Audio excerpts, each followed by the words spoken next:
Agora, para a mensagem da palavra de Deus. Tome comigo, querido amado, a palavra do Senhor. Abra no Evangelho de Jesus Cristo, segundo nos escreveu São João.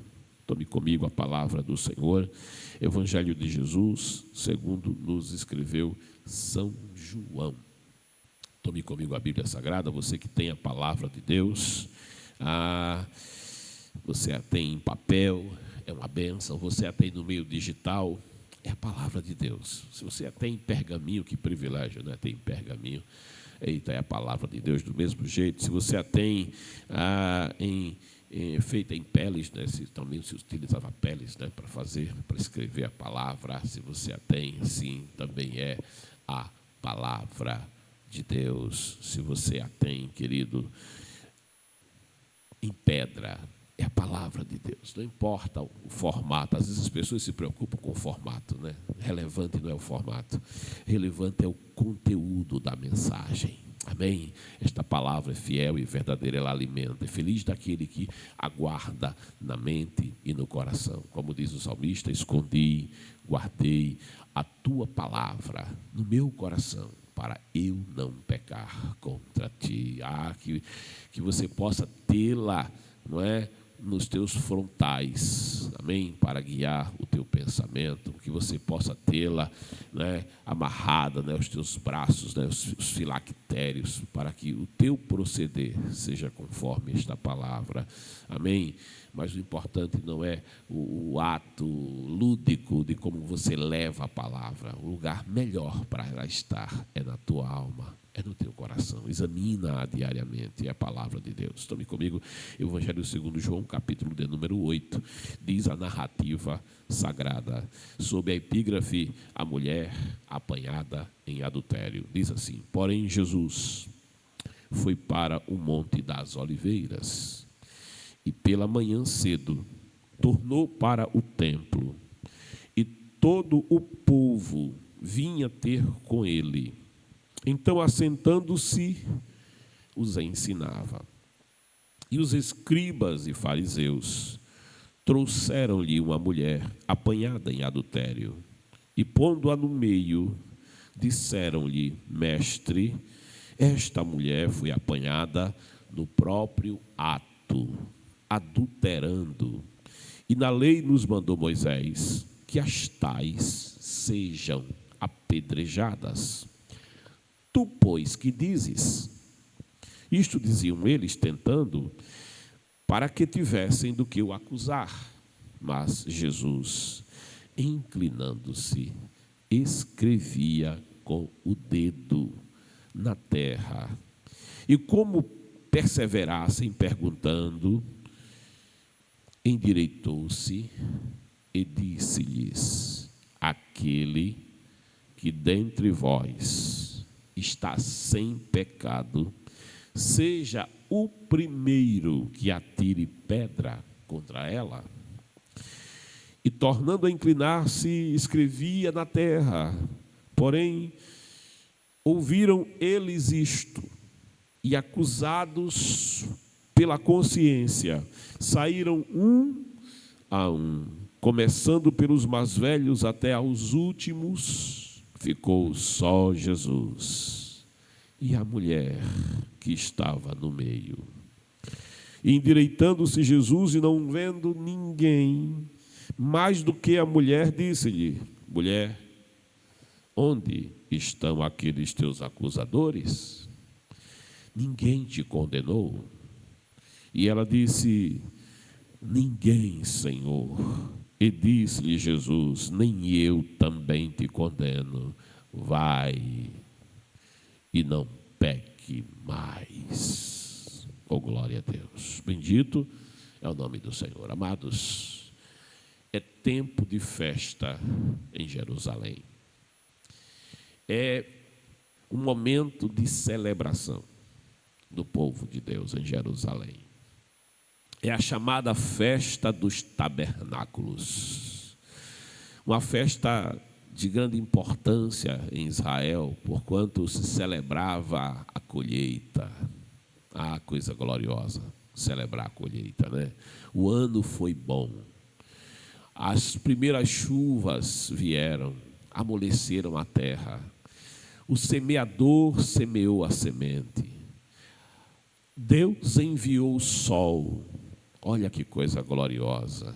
A luz solar veio sobre a terra e permitiu o desenvolvimento da semeadura. A semente germinou, brotou. O trigo floresceu, o trigo multiplicou, a cevada, as plantações de cevada estão belas, os vinhedos floresceram, as uvas foram aquecidas, banhadas pelo calor da luz solar, o tanino recebeu doçura e o vinho produzido, o suco produzido com essas uvas tem um sabor de bênção, tem um sabor de alegria, tem um sabor de celebração. A colheita das azeitonas nas oliveiras, dos olivais, foi uma bênção. O esmagar das azeitonas produziu vinho de primeira qualidade, que foi para o templo, para o uso no candelabro, no lugar santo da presença do Senhor. A segunda prensada produziu ainda azeite de sabor inigualável para o paladar, para os alimentos, para a nutrição.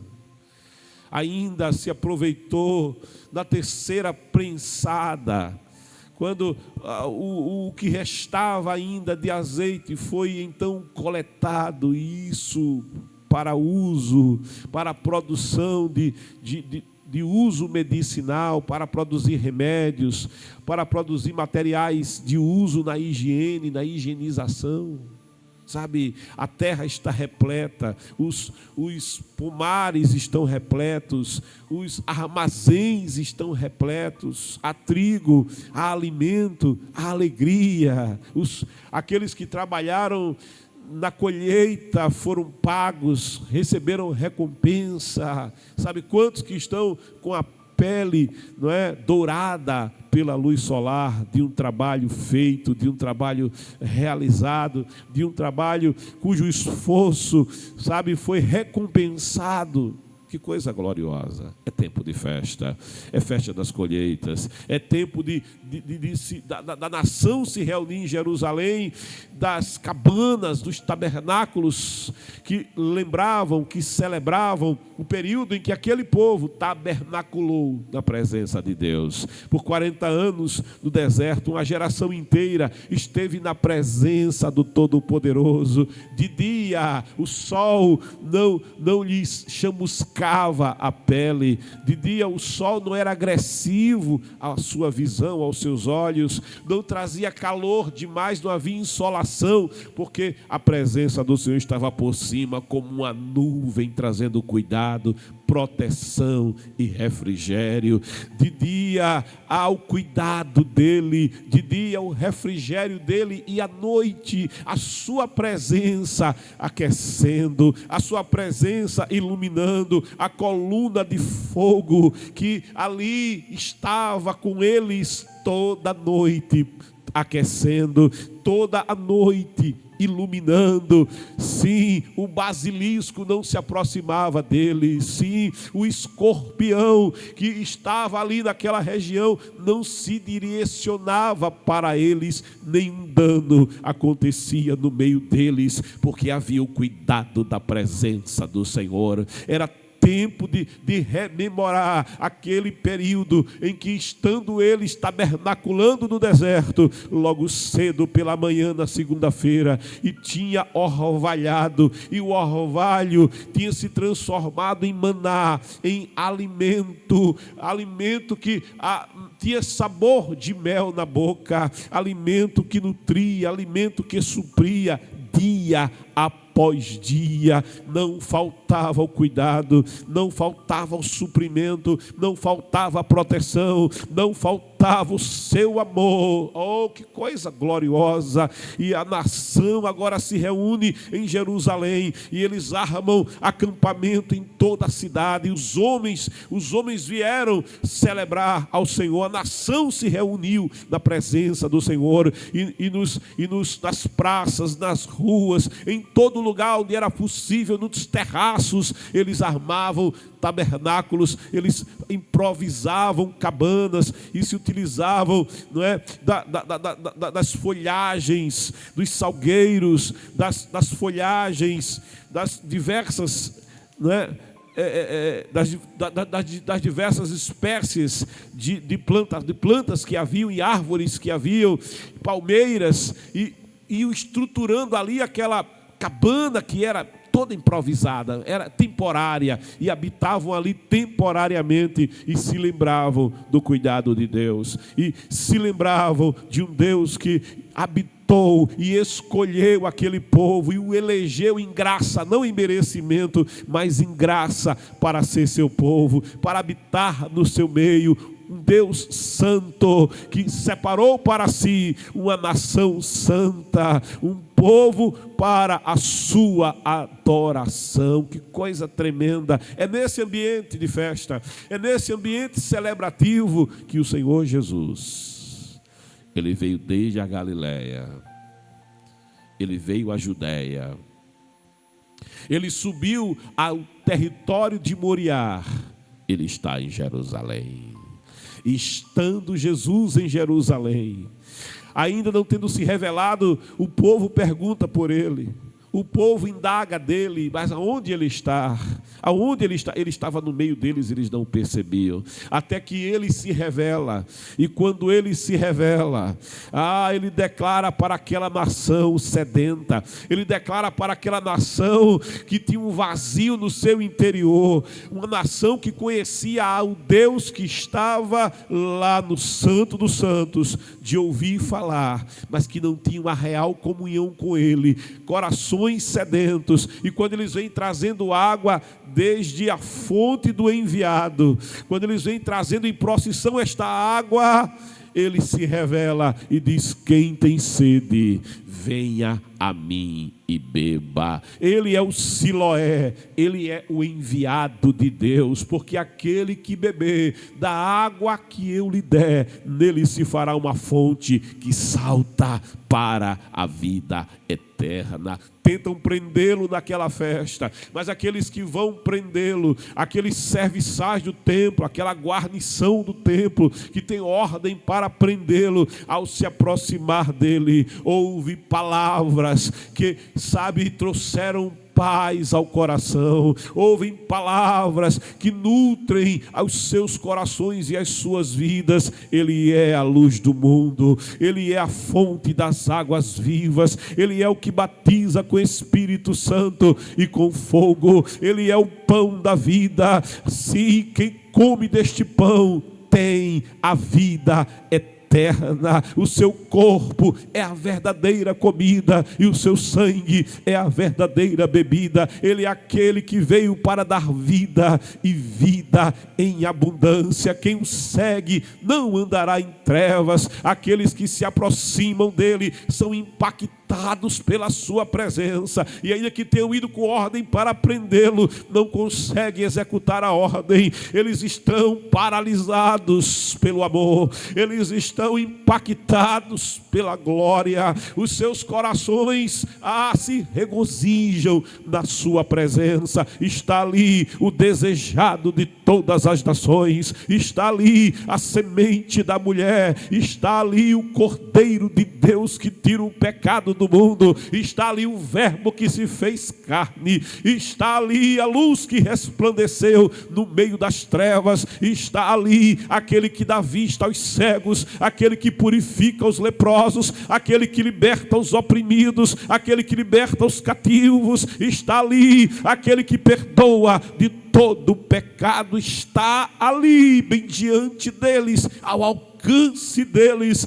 e o coração deles recebe da sua paz, de modo que, voltando para aqueles que os enviam, aquela guarnição é questionada, mas eles dizem: ninguém jamais falou como este homem, ninguém jamais proferiu palavras de vida como ele profere. Como disse Simão Pedro: para onde iremos nós, se somente tu tens palavras de vida eterna?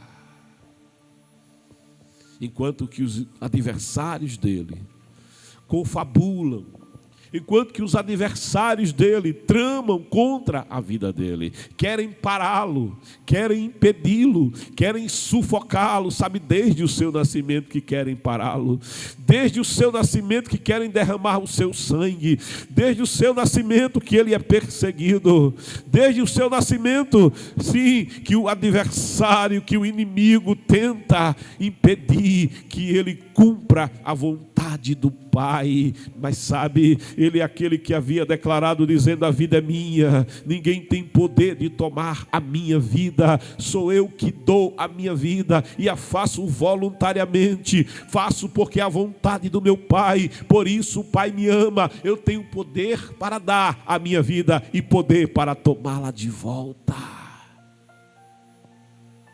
Enquanto que os seus adversários tentam contra a vida dele, enquanto que os seus adversários estão confusos por causa dele, ele vai para o Monte das Oliveiras. E cedo de manhã, oh aleluia, logo cedo, ele passa pelo vale que separa o Monte das Oliveiras de Jerusalém.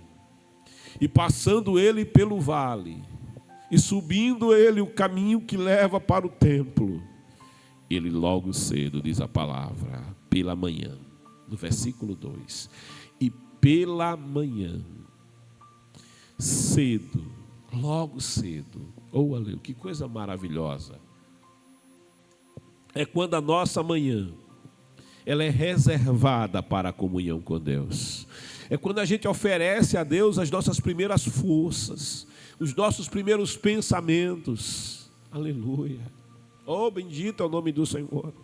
Às vezes alguém acorda pela manhã e o seu primeiro pensamento são os problemas. E o seu primeiro pensamento, sabe, de repente são as contas que tem para pagar. O seu primeiro pensamento é o remédio que tem para tomar controlado. O seu primeiro pensamento é algo, um problema que precisa resolver e que ele não tem solução. Mas que coisa maravilhosa é que em meio a todas estas coisas, a primazia da nossa força, a primazia do nosso tempo, logo cedo de manhã, e a gente dedica ao Deus Todo-Poderoso, porque nenhuma preocupação a mais, nenhum cuidado a mais vai nos acrescentar nenhum dia a mais de vida.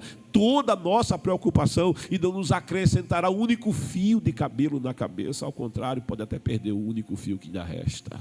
Aleluia. Mas aqui diz que pela manhã cedo tornou para o templo. Jesus não só ia ao templo, ele era um frequentador do templo, aleluia. Ele não era um visitante de festa ocasional do templo, não. Ele era um frequentador, logo na sua tenra idade, aos 12 anos, e ele já é encontrado no templo, e estando ele no templo, ele não estava ali por estar, mas estando ele no templo, ele está envolvido com a adoração, ele está envolvido com a palavra, ele está envolvido com o escrutínio da palavra, com o ensino da palavra, ele está envolvido com a presença do Todo-Poderoso. Ele vem e torna a vir. Ele cedo tornou para o templo. Alegrei-me quando me disseram: vamos à casa do Senhor. Mais vale, Senhor, Pai querido, um só dia nas portas da casa do meu Deus do que 1000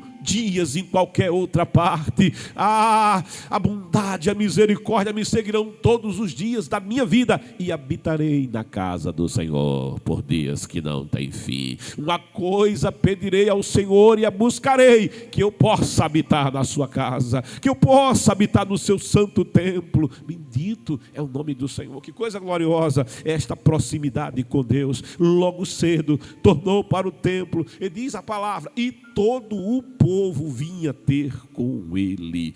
Todo o povo tinha acesso a ele, todo o povo podia se aproximar dele, todo o povo podia se achegar a ele. Sabe, não há barreiras para aquele que quer se achegar a ele, não há impedimentos para aquele que quer se achegar a ele. Ele é acessível.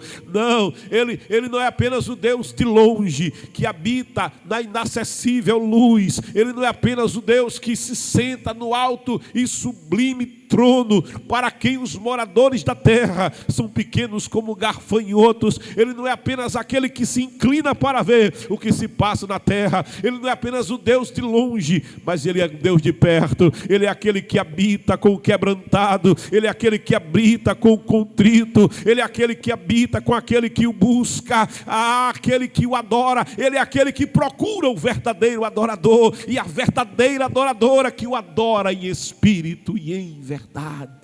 Que coisa gloriosa, ele é o Deus de perto. E por isso aquele povo tinha total acesso a ele, vinha ter com ele. Então assentando-se, ele é mestre. Então assentando-se, ele é a sabedoria de Deus. Então assentando-se, ele é a verdade que liberta. Então assentando-se, ele é aquele que revela as verdades eternas, inamovíveis, inabaláveis de Deus. Ele é a ciência do Todo-Poderoso. Então assentando-se, os ensinava. Oh, que professor que era Jesus, hein? Que aula que ele dava, que ensino que só ele tinha como dar. Que coisa gloriosa era ouvir Jesus. Até as crianças celebravam a presença de Jesus. As crianças cercavam Jesus. As crianças faziam barulho porque estavam com Jesus. E os discípulos, vendo as crianças querendo também estar ali, eles iam afastando. Menino não atrapalha culto. Não é verdade que menino da igreja tem que ficar lá separado, segregado do corpo de Cristo. Não, criança senta na igreja. E como criança tem uma estatura pequena, né? Já viu o tronco de uma criança que é mais curto que o tronco de um adulto? Criança não pode sentar atrás, porque se ela senta atrás, ela não vê o culto, ela não vê nada, sabe? Ela vê um monte de adulto, de cabelo, de cabeça na frente dela, e ela não tem acesso, não pode ter barreira. Criança tem estatura menor, então fica na frente. Criança tem estatura menor, é da criança de peito que ele tira o perfeito louvor. Não pode ter barreira para a criança estar na igreja, sabe? É preciso levar a criança no caminho que deve andar, até a presença do Senhor, e até a idade adulta não se desviará dele. Ele se revelou a Samuel, e Samuel era criança quando ninguém mais ouvia a sua palavra. Uma criança estava ouvindo a sua palavra, uma criança estava conversando com ele quando todo um exército estava paralisado diante de Golias. É uma criança, é um jovem recém-saído, sabe, da infância, que o Espírito de Deus dele se apodera para dar vitória a uma nação. Deixai vir a mim as crianças, porque delas, não é impeçais, porque delas é o reino dos céus, e quem não for como uma delas não poderá entrar no reino de Deus. Bendito é o nome do Senhor. As crianças queriam estar ali e aprender com Jesus, porque o ensino dele era tão fácil que até as crianças conseguiam entender, que até as crianças conseguiam aprender as suas parábolas.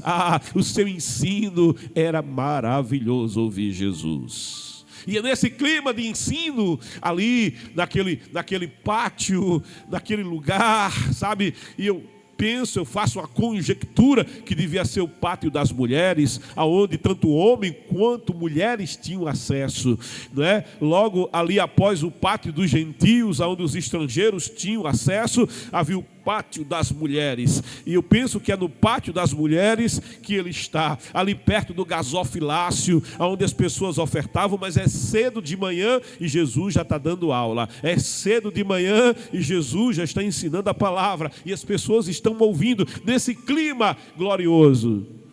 E os escribas e fariseus entram em cena.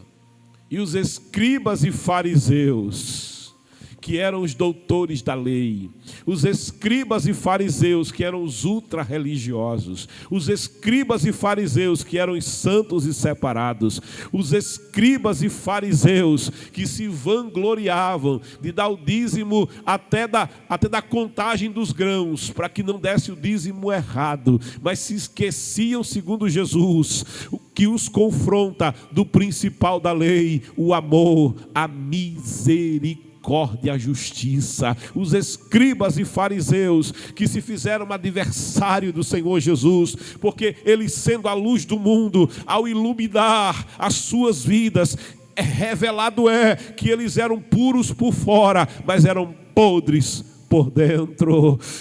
Os escribas e fariseus que, queriam sentar nos melhores lugares, que queriam ser honrados, mas não queriam honrar verdadeiramente a Deus. Os escribas e fariseus, os legalistas, aqueles que tinham se apegado ao aspecto legalista, não a lei é boa. Paulo escreve que a lei é boa, a lei é perfeita, a lei é santa, mas eles não se apegaram ao espírito da lei, eles se apegaram ao legalismo, e o legalismo não vem de Deus, o legalismo vem do coração entenebrecido, endurecido do homem no pecado.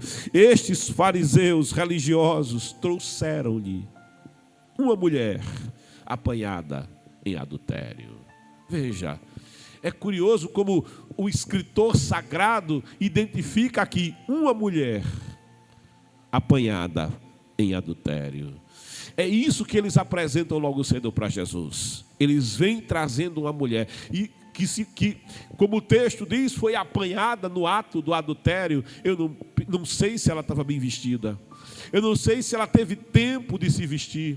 No clima de festa, a cidade tomada por festas, e acontece muito que festas, mesmo religiosas, com o passar do tempo vão ficando distorcidas. Com o passar do tempo, elas vão recebendo práticas que não são tão santas, né? Que vão perdendo o propósito. Às vezes alguém festeja, já nem sabe mais por que está festejando. Alguém celebra, já não sabe nem por que está celebrando. Alguém dá a festa, mas não sabe nem para quem é a festa, acha que é para si mesmo. Esta mulher é apanhada no ato, adulterando, e eu penso que ela não vem bem vestida, eu penso que o cabelo não está bem penteado.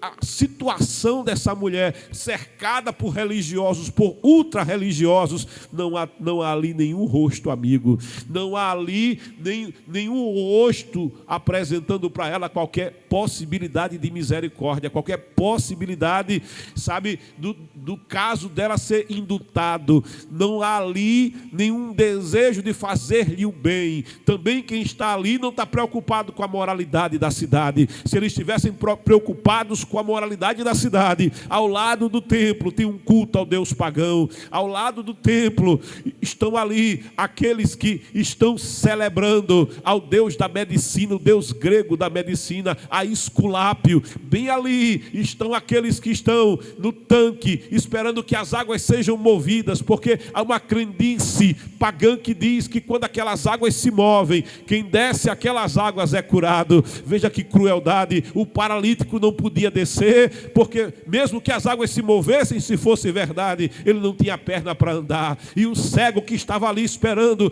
para ter a sua visão restaurada, mesmo que as águas se movessem, ele não podia enxergar para ver que as águas se moveram, mas ficavam ali, bem do lado do templo, um culto a Esculápio, a um Deus pagão. Eles não estão preocupados com moralidade, eles não estão preocupados com santidade, eles estão preocupados em parar a Jesus, em impedir a Jesus. O incômodo deles é Jesus. Sim, Jesus, ele incomoda, ele incomodou no passado e ele incomoda no presente. Há neste país quem se incomode com Jesus, na Europa há quem se incomode com Jesus, com o nome de Jesus. Há países que deram as costas para o nome de Jesus e mergulharam no secularismo, e mergulharam na falta de paz, e mergulharam no sexismo, e mergulharam na criminalidade, e as famílias foram se degenerando e a sociedade vai se degenerando. Sim, é verdade. Jesus, ele incomoda o pecado. Jesus, ele incomoda as trevas. Jesus, ele incomoda as práticas iníquas, aqueles que são abortivos, aqueles que lutam para assassinar crianças no ventre de suas mães, se incomodam com o nome de Jesus. Sim, aqueles que são contrários à família, aqueles que são contrários à verdade do Evangelho, são inimigos de Jesus, se fazem contrários a Jesus, querem outra vez crucificar Jesus, querem parar Jesus. Mas ele disse: essa é a minha igreja, as portas do inferno não prevalecerão contra a minha igreja. Trazem a ele uma mulher apanhada em adultério e pondo-a no meio, eles expõem a mulher. Eles expõem o pecado da mulher e a mulher do pecado, expondo-a, colocando-a no meio. Eles não sabem, mas sabem quem coloca no meio, onde estão reunidos em nome dele, não está fazendo um mal, está fazendo um bem, porque no meio está ele. Oh, glória a Deus! E na sua presença não há dano. Coisa gloriosa é quando um pecador vai a Jesus, mesmo que seja arrastado por fariseu, mesmo que seja arrastado por escriba e por legalista, mas se está levando na presença de Jesus, oh, ele é aquele que transforma o mal em bênção, e todas as coisas cooperam para aqueles que amam a Deus. Alguém está levando essa mulher a Jesus, dizendo: nós vamos para fazer o mal a ela. Não sabem, eles vão fazer é o bem, porque quem leva até Jesus, quem chega até Jesus, não fica no prejuízo. Quem chega até Jesus pode até chegar derrotado, mas não vai sair derrotado. Pode até chegar aguilhoado, mas não vai permanecer aguilhoado, porque ele é a verdade de Deus que liberta. Você está na presença de Jesus, e na presença de Jesus há socorro, na presença de Jesus há resposta. Eles expõem a mulher, colocam no meio, e pondo-a no meio, disseram-lhe: mestre, esta mulher foi apanhada no próprio ato adulterando. Eles já começam com adulação, chamando ele de mestre. Eles não creem no seu ensino, eles são contrários a tudo que ele ensina, mas para bajular, para enredar, eles começam usando a estratégia da serpente, que fala enganosamente, que tem língua dobra, tem língua enganosa. Mestre, oh, glória a Deus, esta mulher, e apontam a pecadora. Sabe, tem dedos apontando, muitos dedos apontando aquela mulher. Mestre, esta mulher, aleluia, foi apanhada no próprio ato adulterando. Curioso é que gente que gosta de apontar, aponta um dedo para você, mas se esquece que tem três que aponta de volta para ele. Tem gente preocupado com o cisco no olho de alguém e se esquece que tem uma tábua assim, olha, oh, glória a Deus, e não consegue enxergar. Neste país tem pastores sendo presos, notícias correm na mídia. O que foi que o pastor fez? O som que estava alto. Manda prender o pastor. Glória a Deus. O pastor está sendo denunciado por quê? Porque abriu a Bíblia e leu um texto que incomoda. Tem gente preocupado com o cisco, esquece da trave do pecado e esquece, oh, glória a Deus, da iniquidade que há em si, da malignidade que domina a sua vida, da corrupção que devora a sua alma.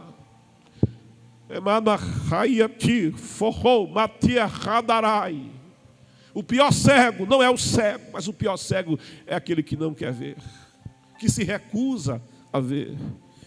E eles apontam a mulher, e apontando a mulher, e denunciando a situação dela, e dizendo o que é que ela estava praticando. Eles emendam a acusação contra ela, dizendo: e na lei nos mandou Moisés que as tais sejam apedrejadas. Eles estão agora evocando a lei, a autoridade da lei. Eles querem transformar a igreja de Jesus em tribunal de julgamento. Eles querem transformar o culto de adoração ao Senhor em lugar de sentença, em lugar de julgamento, em lugar de juízo. as tais sejam apedrejadas. É verdade, está escrito na lei. A lei prevê a condenação do adúltero. A lei prevê que o adúltero deverá ser morto, assim como o feiticeiro também não poderá viver. A lei prevê que o assassino também não viverá. A lei estabelece, sim, sentenças de morte, que o idólatra também não viverá. A lei é muito clara sobre estas coisas. Mas eles dizem para Jesus: tu, pois, que dizes? Eles querem justiça, mas é só na aparência. Eles querem justiça, mas é da boca para fora. Porque a lei que eles trazem à memória, a lei que eles citam, a autoridade da lei que eles reivindicam, ela diz que o adúltero e a adúltera é que serão mortos. Onde está o adúltero? Eles apenas trouxeram a mulher. Esses que querem serem zelosos da lei, esses que querem ter uma aparência de moralidade, esses que têm uma aparência de legalidade, de justiça, eles estão indo de encontro à própria lei que eles dizem guardar, que eles dizem zelar e que eles dizem obedecer. Aonde está o adúltero? Mulher que adultera não adultera sozinha. Mulher que tem um amante, ela não peca sozinha. A palavra diz o adúltero e a adúltera, mas eles trouxeram apenas a parte mais frágil. Eles trouxeram apenas aquela que não podia se defender, aquela que eles podiam expor, aquelas que eles tinham facilidade naquela cultura de dominar e de humilhar. Tu, pois, que dizes? E já chamaram ele de mestre, e agora estão transformando ele em juiz. Tu, pois, que dizes? E o versículo 6, João revela, quando ele diz: e isto diziam eles, tentando-o, para que tivessem do que o acusar. Sim, se Jesus concordasse com eles, dizendo sim, matem-na. Sim, a lei manda matar. E Jesus proferisse a sentença, matem-na. Ele já ia de encontro à lei romana, que proibia que judeus matassem, que judeus executassem sentença de morte. O ius gladi impedia que outra autoridade que não a romana, no Império Romano, executasse sentença de morte. Eles estão armando uma armadilha para Jesus aqui, e tendo que o acusar. Se Jesus, por outro lado, tentasse mostrar misericórdia para com aquela mulher no pecado, sim, Jesus era visto no meio dos pecadores.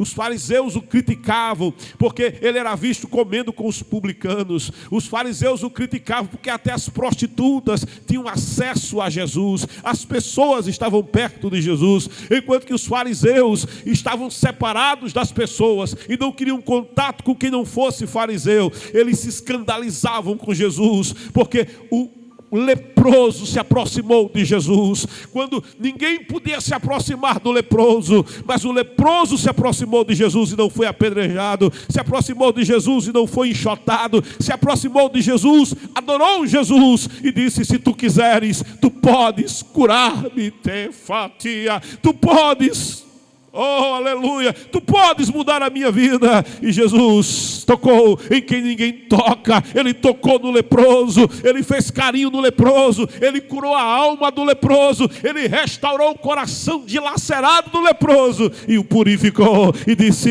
eu quero, oh glória, eu quero ser curado, ser limpo. E a sua vida lhe foi restaurada, e a sua vida lhe foi devolvida. Os fariseus e os escribas odiavam, mas odiavam Jesus por isso. Tu, pois, que dizes? Estão armando contra Jesus.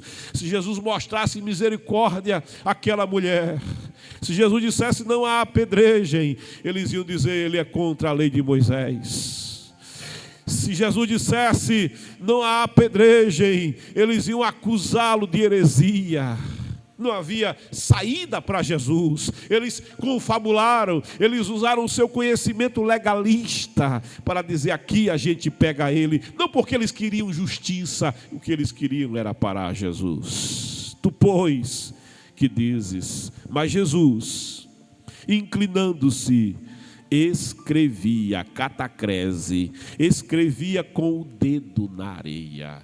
Sabe, quando Jesus se inclina para escrever na areia, ele tira de sobre a mulher os olhares, ele tira de sobre a mulher a pressão, ele chama para si a responsabilidade, ele se inclina sobre a terra. E enquanto Jesus não fala nada, eles querem saber o que Jesus vai dizer. Jesus não diz nada, Jesus só age. Oh, glória a Deus. O fato de Jesus estar calado, o fato de você não ouvir a voz, o fato de você não ouvir uma direção precisa na voz de Deus, não quer dizer que ele esteja parado, não quer dizer que ele não esteja agindo. Alguém muitas vezes: Senhor, fala comigo, me diz o que eu devo fazer, e muitas vezes Deus não responde. Mas o silêncio de Deus não significa que ele está inerte, que ele está parado. Enquanto você espera, enquanto você aguarda, você estando no meio, o importante é estar no meio, o importante é estar perto dele, porque enquanto você não vê, ele está trabalhando. O dedo de Deus está escrevendo, o dedo de Deus está se movendo. Aquele dedo que quando na Babilônia, o rei da Babilônia bebia com o cálice sagrado, com os utensílios sagrados, aquele dedo que escreveu: Mene, Mene, Tekel, Parsim, fostes pesado e achado em falta. Eita, o teu reino será tirado de ti. Aquele dedo de focatia, aquele dedo que tocou no ouvido do surdo gago e ele voltou a ouvir, aquele dedo que colocou saliva na sua língua e ele voltou a falar. O dedo de Deus que tomou o pó da terra e modelou o homem e disse: façamos o homem conforme a nossa imagem e a nossa semelhança, e deu-lhe o fôlego da vida. Aquele dedo daquelas mãos que sustenta todas as coisas pela palavra do seu poder. Nem sempre Deus vai estar falando, nem sempre o profeta vai chegar na tua porta, nem sempre o profeta vai se aproximar de você no culto para te trazer uma palavra específica. Mas se você está no meio da igreja, se você está no meio da adoração e no meio da presença, o dedo de Deus está trabalhando, a mão do Todo-Poderoso está estendida para operar, para salvar, para socorrer, para curar, para salvar, para restituir aquilo que se perdeu. Jesus está escrevendo, e como ele está escrevendo tem um silêncio. Como ele está escrevendo, sabe, eles começam a ser incomodados, porque quando Jesus escreve, as suas mentes legalistas, as suas mentes que memorizam os livros da Torá, os livros da palavra, a sua mente começa a trazer e a evocar o que escreveu o profeta Jeremias no capítulo 17, no versículo 13, quando diz: ó Senhor, esperança de Israel, todos aqueles que te deixam serão envergonhados, os que se apartam de mim serão escritos sobre a terra, porque abandonaram o Senhor, a fonte das águas vivas. Jesus está escrevendo. Alguém especula o que é que ele escrevia. Será que eram os pecados deles? Será que eram os mandamentos? Será que era a lei de Deus? Não darás falso testemunho. Será que o que Jesus está escrevendo ali, o que é que não sabemos o que Jesus escrevia, mas a palavra diz que aqueles que deixam o Senhor, aqueles que deixaram a esperança de Israel, esses vão passar vergonha. Aqueles que querem envergonhar é que serão envergonhados. Aqueles que querem acusar é que serão acusados. Aqueles que querem matar é que vão receber sentença de morte. Sabe, os que se apartam de mim serão escritos sobre a terra. Tudo que é escrito sobre a terra, o vento leva, desaparece. Oh glória! Onde estão os fariseus do século 21? Onde está a seita dos escribas e dos fariseus do século 21? Desapareceram, sumiram. Paulo disse: eu tenho tudo isso, sendo eu hebreu de hebreus, circuncidado ao 8º dia, segundo o rigor da lei, fariseu, sabe, segundo o zelo da lei, perseguidor da igreja. Mas ele diz: eu tenho tudo isso por esterco, eu tenho tudo isso por, sabe, esterco, por cocô, eu tenho tudo isso por coisa sem valor. O apóstolo Paulo vai mostrando que o farisaísmo, o apóstolo Paulo vai mostrando que o legalismo escrito sobre a areia não é palavra de Deus, não provém do coração de Deus, não provém do espírito da lei. O legalismo, o que provém do espírito da lei é a justiça, o que provém do espírito da lei é a verdade, o que provém do espírito da lei é a impossibilidade do homem salvar-se a si mesmo, porque pela lei ninguém poderá ser salvo, pelo cumprimento da lei jamais o homem se salvará. Pela graça, escreve o apóstolo Paulo, aqui sois salvos por meio da fé, não vem de vocês, não é mérito de vocês, não é o que vocês fazem, não é o que vocês dizem, não é o que vocês cumprem, não é o que vocês executam, não, é a graça, é o favor imerecido. Eita glória, de farra, que há um só Deus e um só mediador entre Deus e os homens, Jesus Cristo, homem. Nenhum outro nome é dado pelo qual devamos ser salvos, senão pelo nome de Jesus. Ele é a porta, e ele disse: quem entrar por mim, entrará e será salvo. Esses que veem Jesus escrever na areia, eles entendem o que Jesus está fazendo, são eles que estão sendo escritos na areia, são eles que irão logo desaparecer. Então eles insistem, e como perseverassem perguntando-lhe: tu que dizes? Endireitou-se. Tem uma hora que Deus se levanta. Oh glória, ele levanta-se. Eita glória, ele levanta-se por causa do clamor do necessitado. Ele levanta-se em defesa do opróbrio, da estéril. Ele se levanta em proteção à viúva, em amparo ao órfão. Ele se levanta em busca daquele que precisa da sua justiça. Ele se levanta em busca daquele que é contrito de coração. Ele se levanta em defesa do seu povo. Ele se levanta porque ele é a verdade inabalável e ninguém impede o seu mover. Há uma hora, eita rametia, que ele se levanta, como Jó disse: eu sei, o meu Redentor vive, e por fim ele vai dar a última palavra, e por fim ele é o derradeiro, e por fim ele é o alfa, mas ele também é o ômega, e por fim ele se levantará sobre a terra. Ele vai dar a sentença de vitória, ele vai dar provimento de paz. A resposta final é dele, por ele e para ele são todas as coisas.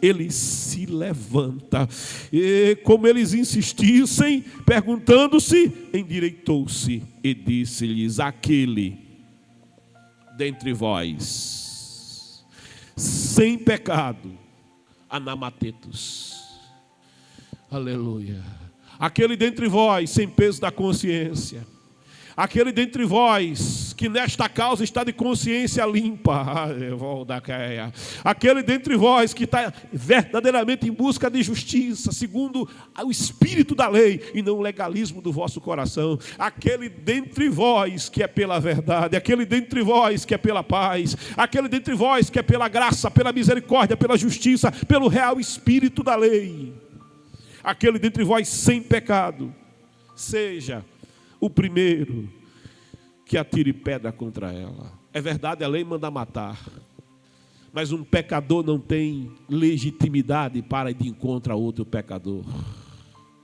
Eita, o roto não pode falar do rasgado. Não se coloca remendo novo em odre velho. Não se coloca vinho novo em odre roto. Será grande a rotura. Remaia. Eita, um cego guiando o outro. Os dois caem no mesmo precipício. É verdade, a lei é santa, Deus é santo, mas Deus olhou dos céus à terra, diz a palavra, e ele procurou um justo, um só, mas a palavra diz: não achou ninguém, porque todos pecaram e destituídos estão da glória de Deus. Todos, Paulo vai dizer: quem me livrará do corpo desta morte? O que eu quero, eu não faço, e o que eu faço, eu não quero. Eita, Paulo entra em agonia: quem me livrará? Quem me livrará? É João Batista que revela, pelo poder do Espírito de Deus na sua vida, apontando para aquele carpinteiro que passa, apontando para aquele trabalhador que passa com mãos calejadas, aponta o dedo e diz: eis aí o Cordeiro de Deus, que tira o pecado do mundo. Eis aí o Cordeiro de Deus, aquele que tira o pecado do mundo. Ele vai revelar isso por 2 vezes, e sempre que a palavra de Deus repete uma verdade, é para que a gente preste atenção. Aquele dentre vós sem pecado. Jesus transforma o tribunal da acusação no tribunal da consciência. Examine-se o homem a si mesmo. Oh, glória a Deus. Faça um autoexame.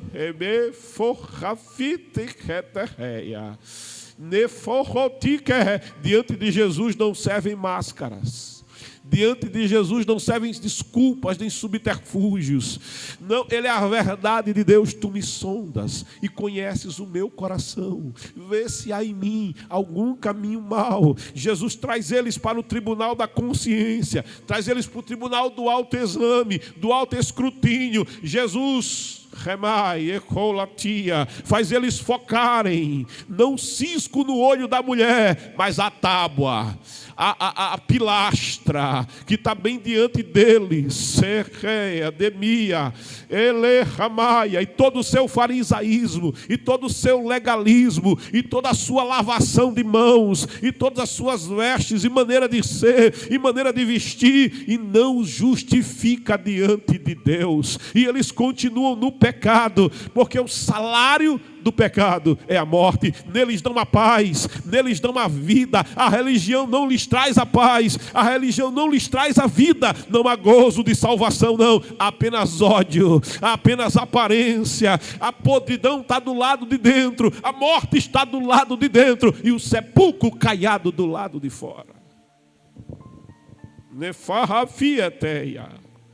E tornando a inclinar-se, Jesus continua escrevendo. Oh, glória a Deus. Se for os nomes daqueles que deixaram o Senhor, ele agora está escrevendo outra coisa. Não sei, talvez seja o pecado daquela mulher. Jesus não está negando que a mulher é pecadora. Jesus não disse que eles não trouxeram a mulher apanhada em adultério.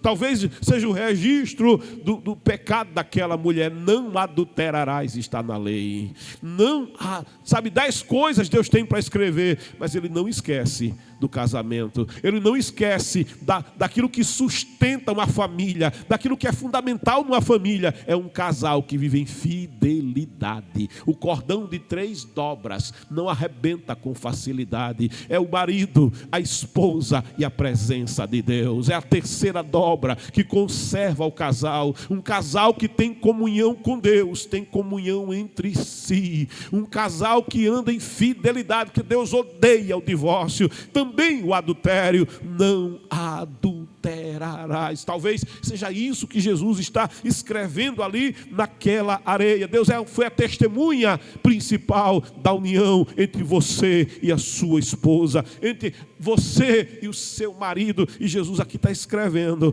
e tornando a inclinar-se, escrevia na terra. Porém, ouviram eles isto, e acusados, não por Jesus. Jesus não acusou ninguém.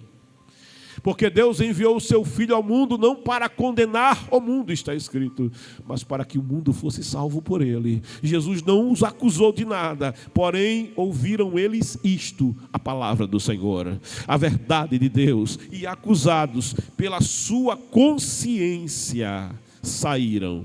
Aqui diz um a um. Sabe o que pesava na mão deles? Não era a pedra que eles trouxeram para apedrejar a mulher.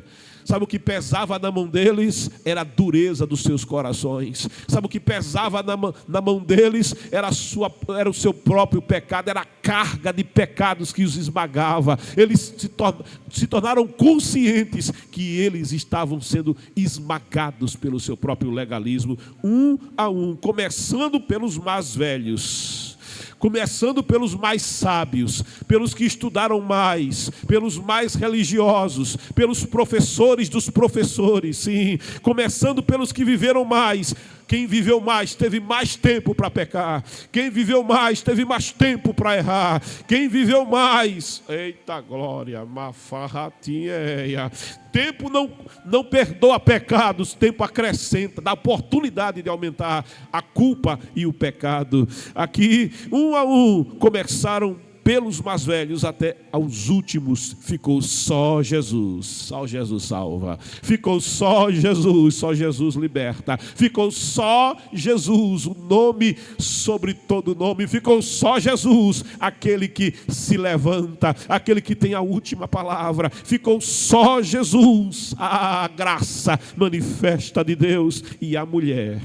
Porque pecado, irmão, não sou eu e o mundo. Pecado não sou eu e a igreja. Pecado primeiro sou eu e Deus. Tem que resolver primeiro com Deus. Tem que tratar primeiro com Deus. É forró. É o filho pródigo que disse: pai, eu pequei contra os céus, mas perante ti eu vim consertar, eu vim acertar. Alguém traz uma oferta e Jesus diz: trouxe a oferta. Tem problema com alguém, então vai consertar. Aleluia. Viu a presença de Deus? Vai consertar também com aquela pessoa. Volta e traz a oferta. É preciso tratar do pecado. Está Jesus e a mulher. Que privilégio que tem essa mulher. Fonequia, surpreendida na sarjeta, surpreendida no pecado e levada pelo adversário, mas levada para Jesus, o juiz de toda a terra. Levada para Jesus, o Cordeiro de Deus. Levada para Jesus, aquele que transforma o coração. E tirarei o coração de pedra e colocarei o coração de carne. Ela vivia em trevas, mas ela foi levada direto para a luz, a fonte da luz, a fonte da vida, a fonte da salvação. Que privilégio! Jesus e a mulher.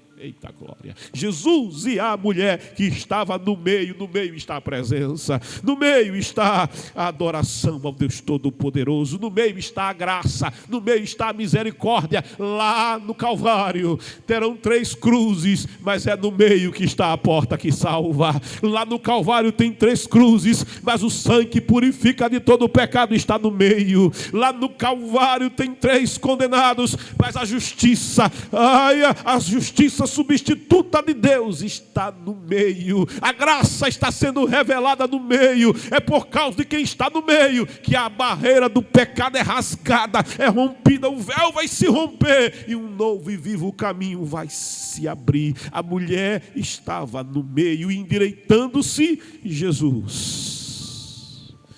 Tem hora que ele começa a tratar agora com você. Oh, glória a Deus, porque salvação é pessoal. Salvação é individual. Meu pai não pode me salvar. Também o meu pai, porque é pecador, não pode me condenar. O pai não responde pelo pecado do filho. E o filho não responde pelo pecado do pai. Não é quem pecou, é eu que pequei. Endireitando-se Jesus, ele vai tratar com a mulher, com a pecadora, e não vendo ninguém mais do que a mulher, está ele e a pecadora, o Salvador, e a que precisa de salvação, o misericordioso, e a que precisa de misericórdia. Ai, é ti, o resgatador, fia, e aquele que está perdido, aquele que está na morte do pecado e aquele que está à vida. Sabe o que acontece quando a morte encontra com a vida? Oh glória, a morte se retira. Sabe o que acontece quando a doença encontra o tratamento, encontra a cura, encontra o remédio? A doença desaparece. Sabe o que acontece com o pecador encontra com Jesus? Eita glória! Ele abandona o pecado. Ele abandona a iniquidade. Ele abandona o caminho que leva para as trevas. Ele abandona o vício. Ele abandona as drogas. Por quê? Porque estava na presença de Jesus. Porque se encontrou com Jesus. É preciso se encontrar com Jesus. É preciso estar diante de Jesus. Endireitou-se. E não vendo ninguém, mais do que a mulher, disse-lhe: mulher, onde estão aqueles teus acusadores? Ninguém te condenou? Onde está a mulher Adão que disse: a mulher que tu me deste, ela me deu do fruto, eu comi? Onde está Adão que fugiu da responsabilidade, mulher? Onde estão aqueles que te acusam, que te apontam? Pergunta a mulher de Sicar, a samaritana: onde estão os samaritanos, aquele que te acusa? Tu já tiveste vários maridos e o atual nem é teu. Onde estão aqueles teus acusadores, mulher? Onde estão aqueles que só acusam, mas não conseguem trazer solução para o teu problema? Onde estão aqueles que te acusam, mas não conseguem restaurar a tua alma? Onde estão aqueles que te acusam, mas não tem mão estendida para te ajudar? Oh, glória a Deus.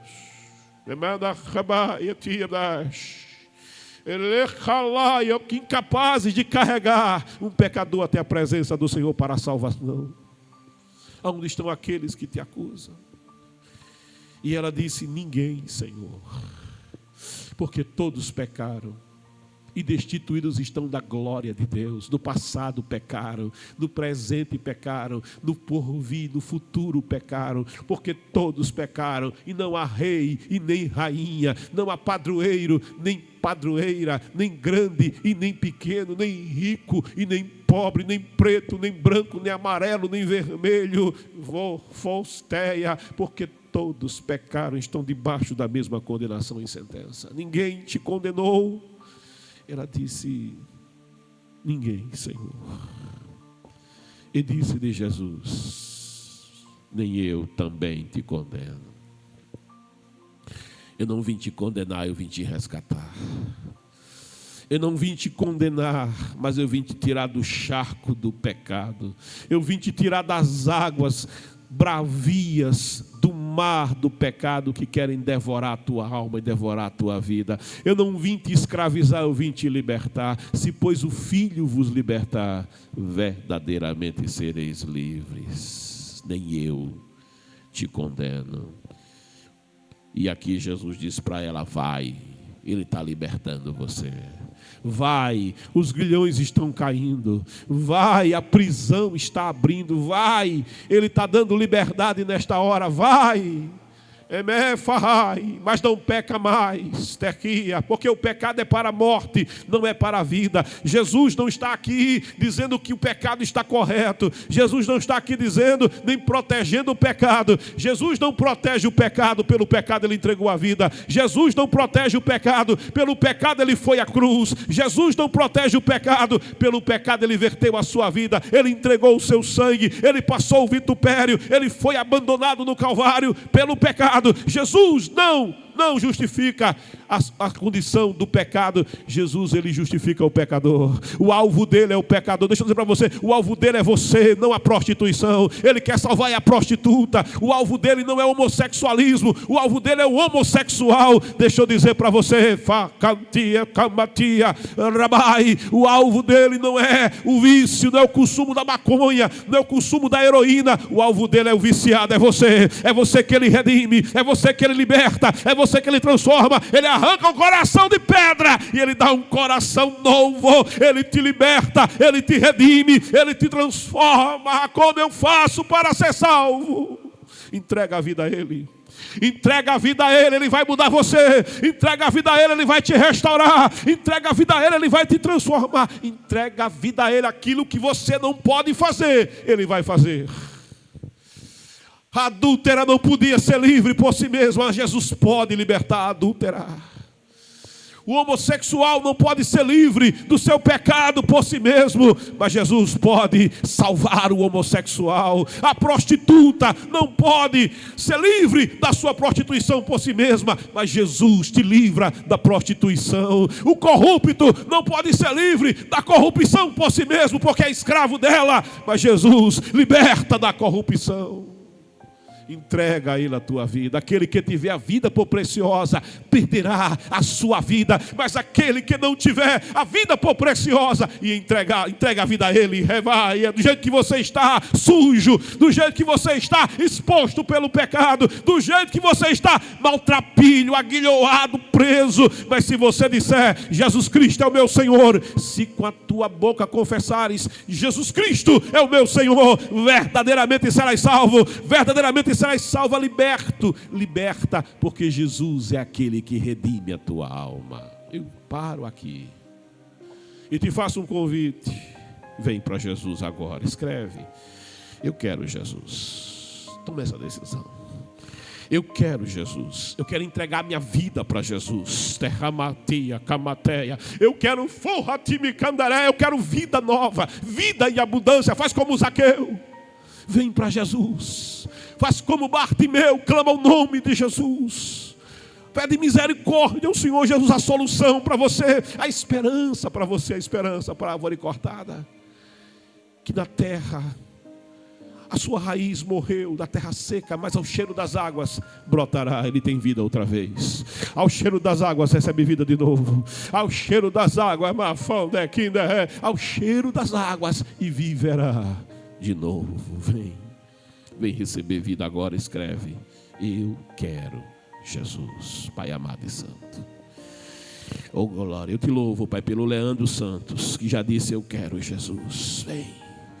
Vem você também, diga: eu quero Jesus. Nenhum outro salva, nenhum outro perdoa os teus pecados, te purifica, nenhum outro subiu na cruz, nenhum outro. Nenhum outro nunca pecou, nenhum outro é o Cordeiro de Deus, nenhum outro a salvação, e nenhum outro a salvação, senão em Jesus. Vem, escreve: eu quero Jesus. Pai, nós estamos aqui na tua presença, Senhor. Que grande